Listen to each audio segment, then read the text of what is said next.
Today's topic is on the issue of abundance. There are some people who have emergencies, and emergencies happen in life.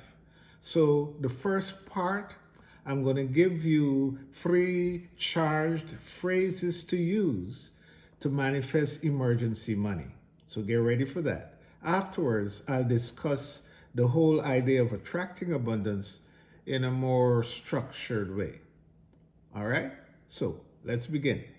So if you need to attract money real fast, here come the free charged statements. One, money flows to me effortlessly and abundantly. Two, I am a magnet for wealth and prosperity. Three, unexpected money comes to me in surprising and positive ways. Repeat these affirmations each day until your fortune changes. Now, here's the general observations I need to make. If your life is at the point where you need emergency funds more often than most people do, then obviously you need to make deep and fundamental changes. To make the proper changes, you must first learn the three densities that exist before you can live in what I call the flow state, the state where finance is no longer a problem.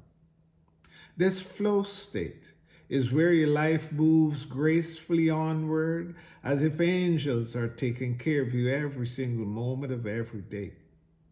With this state comes the knowing that we are sons and daughters of the Most High One. We know that we are heirs to the kingdom of heaven and are rightful recipients of all the abundance life wishes to bring. And the kingdom of heaven of which I speak is not after you die. Earth life is one stage where you can experience heaven on earth. But it takes a foundation of spiritual wisdom to get to this state. To help you on your way, let me first share with you the three densities that exist so that you can know what you need to crack through to access the flow state. The first density is the original question. By original, I mean the question you ask when you were on the other side. We are eternal souls having a human experience. So the issue of past lives, you may debate it, it's not debatable, it's reality. At least our perception is it's past because we live in a matrix of time. So if you're not sure about that, relax, just go with the flow. Here's the first question. And let me give you some background, it would help. Before a soul enters a baby, mother and father, on the other side as eternal soul, you and your guides and your masters, whoever is with your soul group, you literally chart because in that space there is no time and you can see future potentialities. You literally look at the nation, the culture, the specific family, and you look to future potentialities of that family to see if those constraints in reality are going to help you learn the lesson you need to learn as soul. We come into the earth plane from our eternal existence. We come into this matrix of apparent limitation to learn profound lessons that cannot be learned anywhere else in the kingdom of creation. All right? So that is the backdrop, and here comes the first question. What lessons did you and your guides plan for you to learn when you chose to incarnate on earth this time? Does learning those lessons mandate or necessitate you living a frugal life? Second, what karmic debts do you owe? Are any of these debts related to how much abundance you can experience in this lifetime? Yes, you've heard about karma, and I'll give you a little bit about it. Karma is just a law of the universe. It is impersonal.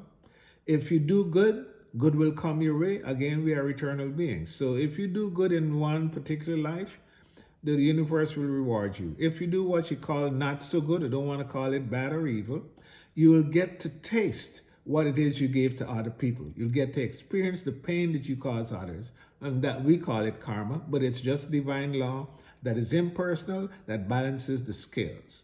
So you're going to ask for karmic debts do you owe, and are any of these debts do they obligate you to be broke? All right. The final stage is the subconscious mind. This is free. Are there programs in your subconscious mind that need clearing before you can live in this flow of abundance? For example, do you hold deeply held beliefs like money is the root of all evil? That's an old saying that people hear, and it can be imprinted in their subconscious. And your subconscious, unfortunately, it is the part of you that attracts the life you live in your daily life. Your subconscious has been creating your reality from your birth as a baby to this point. That's the power of your subconscious, which I believe is the 95% of dark matter in your brain, where we say we only use about 5% of the lighted up matter in our brain. Einstein, we heard, use 8, but he was a great genius. Normal people use about 5, a little bit higher, a little bit lower. All right? So that you needed to know that about the subconscious. It's no joke. Again, I like to say from law, there's a statement in law where we say ignorance of the law is no excuse. Well, that is a question about just man's law. In the spiritual realm, ignorance of the spiritual law is also no excuse, because in the spiritual realm, occurrences are impersonal. This is why spiritual education is one of the best things you can do, because your life is a spiritual game. All right? So if you believe money is the root of all evil, that'll be a block that you'll have to clear. Next one is, are you worthy? Do you feel worthy of true happiness? Do you live with the clarity, with the kindness that a child of God would live with? That is another question that you have to answer to yourself. All right? I share these secrets with you so you can know that if your affirmations and the abundance strategies you're using are not working, there is still a way to get there. Sure, it takes work, but that's why we're here. Earth life is a grand schoolhouse for soul.